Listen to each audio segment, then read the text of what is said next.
মিলাদ শরীফও যত বেশি আলোচনা করি নবীর আমরা দুরূদ শরীফও তো ফড়িনি না ফড়ি সেইগুলা তো নবীজির কাছে আমানত থাকবো।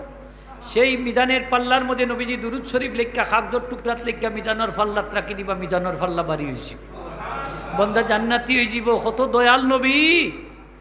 আব্দুল্লাহ মুহাদ্দিসে দেহলভী সাহেব ফরমাইন, আমি আমার অভিজ্ঞতা থেকে মিলাদ শরীফের মাধ্যমে দুইটা উপকারিতা পাইছি। একটা হইল যে জায়গাত মিলাদ শরীফ পড়া হয় সেই জায়গাতে আমি দেখছি 1 বছর পর্যন্ত এই জায়গাটা নিরাপত্তা লাভ করে আল্লাহর রহমত নাজিল হয়। যে জায়গাত মিলাদ শরীফ পড়া হয় এই জায়গাত আল্লাহর রহমত নাজিল হয়। আর যে নেক মকসুদ লইয়া মিলাদ শরীফ পড়া হয় আল্লাহ সেই নেক মকসুদ পূরণ করে দেয়। শাহুলিল্লাহ মুহাজ্জির দেহলভী সাহেব পায়া অনেক উষা, তার পিতার নাম শাব্দুর রহিম মুহাদ্দিস দেহলভী রহমতুল্লাহ আলাইহি, বড় আশিকে রাসূলুল্লাহ মিলাদ শরীফ পড়তা। সুবহানাল্লাহ হোগা। মিলাদ শরীফ পড়তা। তাই লেখছেন যে আমার পিতা আব্দুর রহিম মুহাদ্দিস দেহলভী রহমতুল্লাহ বর্ণনা করছেন, তাই লেখছেন যে আমার পিতা প্রত্যেক বছর নবীজির মিলাদ শরীফ অনুষ্ঠান পালন করতাম, মিলাদ শরীফ পড়াইতাম। 1 বছর বড় অভাবও হয়ে গেলা, মিলাদ শরীফ পড়াইবার মতো সামর্থ্য নাই, তখন বুনা সানাদি মিলাদ শরীফ পড়াইলা। স্বপ্নে নবীজির দিদার তার নসিব হইল। দেখো নবীজি এই ছানাবুটগুলো একবার ডাইনা তো বামাতো নিয়ে নাড়াছাড়া কররা, এবং নবীজির চেহারা মুবারক খুবই উজ্জ্বল। খোকা সুবহানাল্লাহ।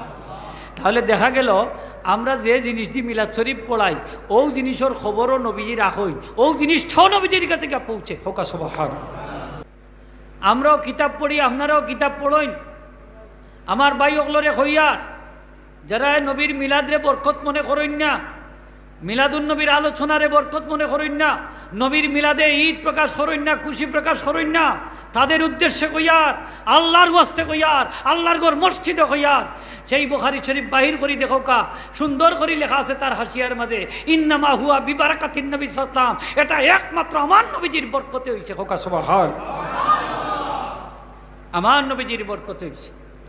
বিশ্বনন্দিত মুহাদ্দিস আল্লামা ইবনুল জাযীর রহমতুল্লাহ লেখছেন, একজন কট্টর কাবির আবুল হাব তার নিন্দা তাব্বাত ইয়াদা সূরা নাযিল হইছে, সে যদি আমার নবীজির মিলাদে খুশি হওয়ার কারণে পুরস্কৃত হইতে পারে, তার কবরের রাদা হালকা হইতে পারে, তাইলে একজন ইমানদার ব্যক্তি যে নবীজির মিলাদে খুশি হয় এবং সাধ্য অনুযায়ী টাকা পয়সা খরচ করে, আমি আমার জীবনের কসম দিয়ে বলছি কাল কিয়ামতের দিন আল্লাহ পাক সেই ব্যক্তিকে নিজ অনুগ্রহে জান্নাতুল নাঈমে দাখিল করে দিবেন। আমরা জান্নাত যাইতাম চাইনি না, চাই না। এই জান্নাত তো আমার নবীজির দখলে থাকবো কিয়ামতের দিন। থাকবো নি না, থাকতো না। এমনকি জাহান্নামও যদি এই নবীর উম্মত যায়, নবীজির জাহান্নামও ডুক্কা উম্মতরে কুজ্জা বাহির করে জান্নাতে পৌঁছাই দিবা। হ্যাঁ, সেদিন তো বুঝবাই নবীজির মর্যাদা কতখান, পজিশন কতখান, নবীজির পজিশন কতখান বুঝবা সেদিন, যেদিন নেকি এবং বদি ওজন দেওয়া হইব নবীজির সামনে দাঁড়াই থাকবা। মিলাদ শরীফও যত বেশি আলোচনা করি নবীর আমরা দুরূদ শরীফও তো ফড়িনি না ফড়ি সেইগুলা তো নবীজির কাছে আমানত থাকবো। সেই মিজানের পাল্লার মধ্যে নবীজি দুরূদ শরীফ লেখা খাগদর টুকরাত লেখা মিজানোর ফাল্লাত রাখি দিবা, মিজানোর ফাল্লা বাড়ি হয়েছে, বন্দা জান্নাতি হয়ে যাব। কত দয়াল নবী। ঠিক কিনা না? মুহতারাম হাজিরিন, নবীজির মিলাদ শরীফের আলোচনা বরকতি আলোচনা। আব্দুল্লাহ মুহাদ্দিস দেহলভী সাহেব মাসাবাতাবে সুন্নাহ কিতাব লেখছেন যে সদা সর্বদা মুসলমানগণ রবিউল আউয়াল মাস আইলে তারা সাড়ম্বরে এই মাসটা উদযাপন করেন। প্রতিটা রাত্রে তারা সিন্নি ভাগায়। হোকা সুবহানাল্লাহ। সিন্নির দলিল কুজ্জা হয় না, সিন্নি গাইলে বলে সোয়াব হয় না। হাই রে হুজুর হোক। হ্যাঁ, প্রত্যেক রাত্রে ইয়ামালুনাল ওয়ালাইমা, তারা প্রত্যেক রাত্রে সিন্নি বার খাইতা, বাগাইয়া মানুষের মধ্যে বন্টন করে দিতা নবীর মিলাদের শুকরিয়া হিসাবে। সুবহানাল্লাহ হোগা। এই ভারত উপমহাদেশে প্রত্যেক রাত্রে তারা দান সদকা করতা, প্রত্যেক রাত্রে তারা নফল ইবাদত বন্দেগী করতা, প্রত্যেক রাত্রে তারা মিলাদ পাঠ করতেন এবং এই সবগুলারে আল্লাহর অনুগ্রহ লাভের উসিলা মনে করতেন। সুবহানাল্লাহ।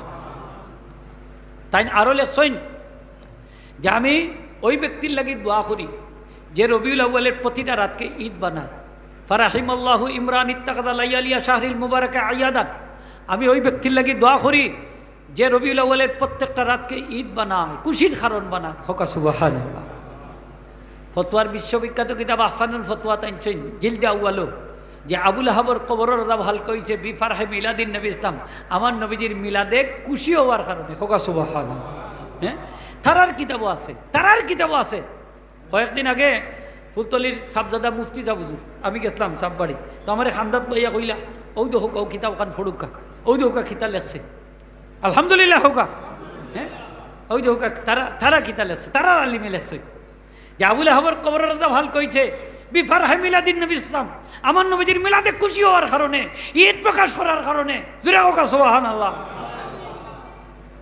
খুঁজাইয়া ভাই না কিতাব কুনানো কিতা লেখা আছে। আল্লাহ তুমি সকলরে হেদায়েত নসিব করো, হোক আমিন। আব্দুল্লাহ মুহাদ্দিসে দেহলভী সাহেব ফরমাইন, আমি আমার অভিজ্ঞতা থেকে মিলাদ শরীফের মাধ্যমে দুইটা উপকারিতা পাইছি।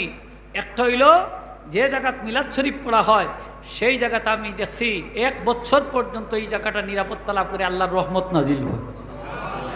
যে জায়গাত মিলাদ শরীফ পড়া হয় এই জায়গাত আল্লাহর রহমত নাজিল হয়। আর যে নেক মকসুদ লইয়া মিলাদ শরীফ পড়া হয় আল্লাহ সেই নেক মকসুদ পূরণ করে দেয়। সেদিন সুবানীঘাটর প্রিন্সিপাল উদিরে কইলা যে বেশ শরীফ যে তাওয়াল্লুদ শরীফ পড়ন যান, যে গরো জিনবুতর আসর আছে আস্থা তাওয়াল্লুদ শরীফ পড়বা, আদা খান নাই আস্থা যদি পড়ইন তাহলে এই গরো আর জিনবুত থাকতে পারে না। ই নবীজির মিলাদ শরীফ যে গরো হয় ই ঘর থেকে জিনবুত যায়গি। সুবহানাল্লাহ। জিনবুতর আসর আছে না নি, মানুষের কষ্ট দেয়নি না, দেয় না। মিলাদ শরীফ পড়েন যান ওই গরুর আর জিনবুত আর থাকতো না, ই গরো খালি রহমত আর বরকত হইব। সুবহানাল্লাহ হোক, রহমত হইব বরকত হইব। এই জন্য তো হাজি আমদাদুল্লাহ মহাজিরে মক্কি যাবে ফরমায় ফকির কা মশবে হায় কে হর সাল फकीर का मशब है कि महफिल मौलूद में शरीक होता हो, बल्कि बरकत का जरिया समझ कर हर साल मुनाकिद करता हो और क्या में बेहद लुत्फ और लुज्जत पाता हो।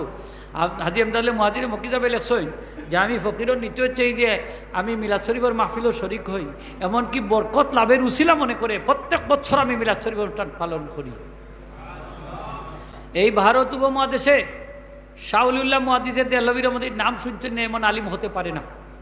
বিশ্বনন্দিত মুহাদ্দিস এই ভারত উপমহাদেশের সব উলামায়ে কেরামদের সনদকে তার লগে মিলতে হয়েছে। সুবহানাল্লাহ হোকা, সুবহানাল্লাহ হোকা। বড় আলিম তান কিতাবর নাম হইল, তান কিতাবর নাম ফয়জুল হারামাইন।